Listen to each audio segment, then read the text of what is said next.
नमस्कार, आप देख रहे हैं सीधी लकीर, जहां हम आपके लिए लेकर आते हैं देश और दुनिया की सबसे बड़ी खबरें जिन्हें जानना है जरूरी। तो इस वीडियो को आखिर तक जरूर देखिएगा। तो चलिए शुरुआत करते हैं आज की सबसे पहली बड़ी खबर के साथ। पीएनबी घोटाला और मनी लॉन्ड्रिंग के आरोपी भगोड़े हीरा कारोबारी नीरव मोदी को ब्रिटेन की अदालत से मिला बड़ा झटका। भारत प्रत्यर्पण को रोकने वाली याचिका हुई खारिज।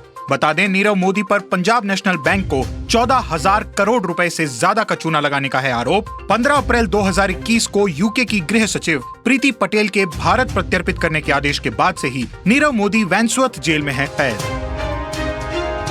अनुच्छेद 370 की बहाली तक नहीं लड़ूंगी कोई चुनाव। आज 24 जून को प्रधानमंत्री नरेंद्र मोदी द्वारा बुलाई गई बैठक में हिस्सा लेने से पहले बोली महबूबा मुफ्ती, एक बार फिर पाकिस्तान से वार्ता और अनुच्छेद 370 की बहाली की मांग।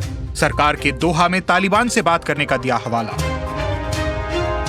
महबूबा मुफ्ती के पाकिस्तान वाले बयान पर विवाद। पैंथर्स पार्टी ने बीजेपी पर बोला हमला। जम्मू में लगाया आरोप कि बीजेपी पाकिस्तान समर्थित राजनीतिक दलों को बुला रही है मीटिंग में। कहा, जम्मू की जनता ने शुरू से ही उठाया है तिरंगा, लेकिन केंद्र ने जम्मू के देशभक्त लोगों की आवाज को किया नजरअंदाज। जम्मू कश्मीर पर पीएम मोदी के आमंत्रण पर सर्वदलीय बैठक से पहले राज्य में 48 घंटे का अलर्ट। इंटरनेट सेवा सस्पेंड। आतंकियों की हरकत को देखते हुए किया गया ऐलान।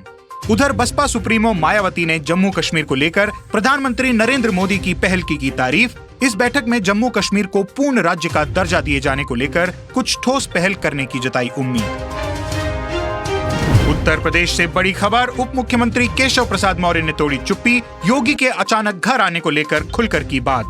कहा, मैं योगी के साथ था, साथ हूं और साथ रहूंगा। मंगलवार को मुख्यमंत्री योगी आदित्यनाथ के साथ दत्तात्रेय होसबड़े, कृष्ण गोपाल और क्षेत्रीय प्रचारक अनिल कुमार भी पहुंचे थे डिप्टी सीएम केशव के घर। आने वाले विधानसभा चुनाव में साथ मिलकर 300 से अधिक सीटें जीतने का किया दावा।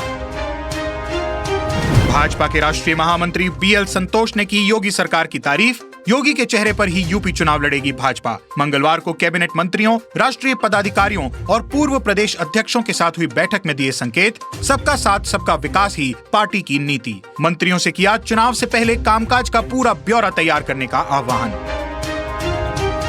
पंजाब में कांग्रेस का बढ़ सकता है झगड़ा। कांग्रेस अध्यक्ष सोनिया गांधी ने कैप्टन अमरिंदर सिंह को नहीं दिया मिलने का समय। पिछले 3 दिन से दिल्ली में थे अमरिंदर सिंह, कल बैरंग वापस लौटे चंडीगढ़। तो वहीं राहुल गांधी की कांग्रेस नेताओं से मीटिंग। कैप्टन वर्सेस सिद्धू पर पूछे सीधे सवाल। पंजाब कांग्रेस के प्रधान सुनील जाखड़ और राज्य के वित्त मंत्री मनप्रीत सिंह बादल सहित पंजाब के 6 मंत्रियों, 1 सांसद व 5 विधायकों ने राहुल गांधी के साथ एक-एक करके की मुलाकात।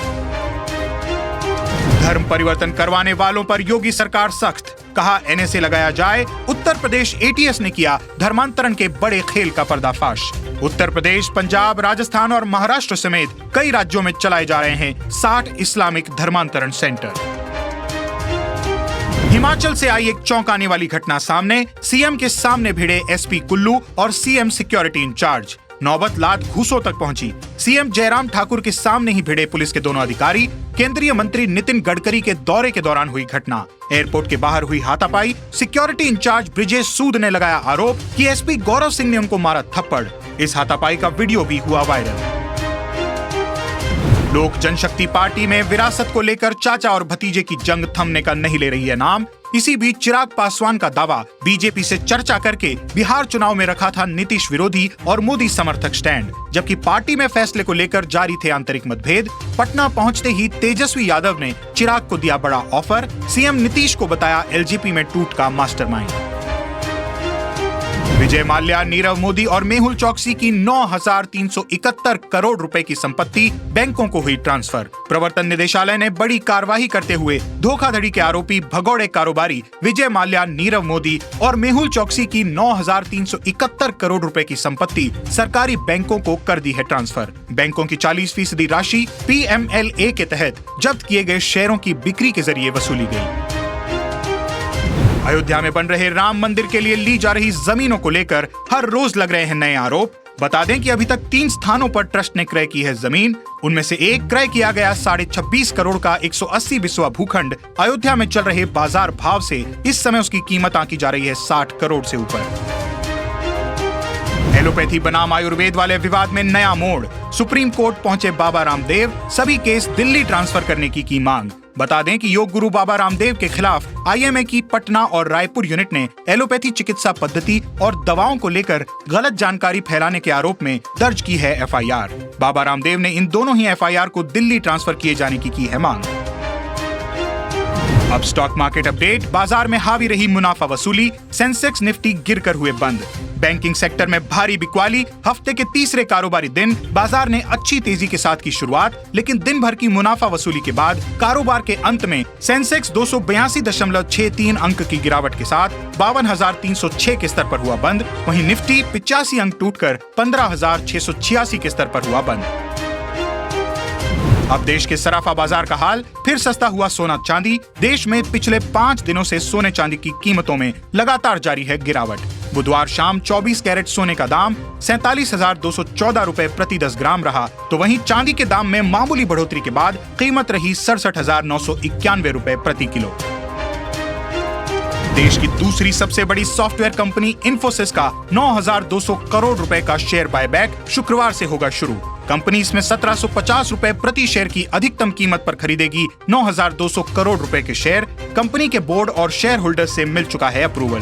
कोटक महिंद्रा कैपिटल को नियुक्त किया गया है मैनेजर। बुधवार को इंफोसिस का शेयर 0.59% लुढ़क कर 1,502.85 रुपए पर हुआ बंद। इंडियन आइडल 12 के पवनदीप और अरुणिता का पहला गाना तेरे बगैर हुआ रिलीज। हिमेश रेशमिया ने किया कंपोज, समीर अंजान ने लिखे हैं लिरिक्स। हिमेश रेशमिया के आने वाले music album moods with melodies का है हिस्सा। भारत और न्यूजीलैंड के बीच वर्ल्ड टेस्ट चैंपियनशिप के साउथहैम्पटन में हो रहे महामुकाबले में रिजर्व डे का किया गया इस्तेमाल। मैच के आखिरी सेशन में न्यूजीलैंड ने 139 रनों के लक्ष्य का पीछा करते हुए 8 विकेट से दर्ज की भारत पर जीत। टीम इंडिया की दूसरी पारी सिमट गई थी 170 रनों पर। WTC फाइनल के बीच आईसीसी को रविंद्र जडेजा ने दी बड़ी खुशखबरी। Ravindra Jadeja ICC test ranking में बन गए हैं number 1 allrounder. West Indies team के धाकड़ ऑलराउंडर जेसन होल्डर को पीछे छोड़कर हासिल की ये उपलब्धि। दूसरी लहर ने अर्थव्यवस्था को किया प्रभावित। मूडीज ने घटाया जीडीपी का अनुमान। मूडीज ने वर्ष 2021 के लिए भारत की वृद्धि अनुमान को घटाकर किया 9.6%। पहले जताया था 13.9% का अनुमान। पाकिस्तान में लश्कर तैयबा के संस्थापक हाफिज सईद के घर के बाहर हुआ जोरदार विस्फोट। 2 लोगों की हुई मौत, 16 से अधिक लोग हुए घायल। प्रवर्तन निदेशालय ने फैशन डिजाइनर मनीष मल्होत्रा, सब्यसाची मुखर्जी और ऋतु कुमार को भेजा समन। पंजाब के विधायक सुखपाल सिंह खैरा के साथ अवैध लेन देन के मामले में होगी पूछताछ। अंडरवर्ल्ड डॉन दाऊद इब्राहिम के भाई इकबाल कास्कर को ड्रग्स मामले में मुंबई एनसीबी ने किया गिरफ्तार। बच्चों के लिए सितंबर तक उपलब्ध हो सकता है कोवैक्सीन। एम्स निदेशक डॉक्टर रणदीप गुलेरिया ने जताई उम्मीद। बता दें, दिल्ली एम्स में 2 से 17 साल तक के बच्चों में कोरोना वैक्सीन का चल रहा है ट्रायल। अब देश में कोरोना संक्रमण का हाल। संक्रमितों की संख्या बढ़कर 3,81,00,000 के पार पहुंची, तो वहीं ठीक होने वालों की संख्या भी बढ़कर 2,90,55,000 के पार हुई। एक्टिव केस घटकर हुए 6,22,000 के पार। तो आज की खबरों में बस इतना ही। इसी तरह देश और दुनिया की बड़ी और काम की खबरों को सीधे अपने मोबाइल में पाने के लिए सीधी लकीर को YouTube पर सब्सक्राइब करें और Facebook पर लाइक करें, ताकि हम और हमारी टीम देश और दुनिया की जरूरी खबरों और आपके बीच खींच सकें एक सीधी लकीर। वंदे मातरम।